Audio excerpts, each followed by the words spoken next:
Hi అండి. ఈరోజు special పీతల కూర. ఇది మంచి గ్రేవీతో అలానే మంచి టేస్ట్తో ఎలా వండుకోవాలో చూపిస్తాను. ముందుగా పీతల్ని తీసుకొని క్లీన్ చేసి పెట్టుకోండి.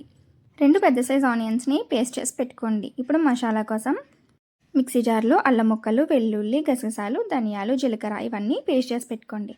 ఇప్పుడు కళాయిలో ఆయిల్ వేసుకొని కొద్దిగా జీలకర్ర, పచ్చిమిర్చి, ఆనియన్ పేస్ట్ వేసి ఫ్రై చేసుకోవాలి. ఇది బాగా ఫ్రై అయిన తర్వాత మనం చేసుకున్న మసాలా పేస్ట్ని కూడా వేసి పచ్చివాసన పోయేంత వరకు ఫ్రై చేసుకోవాలి.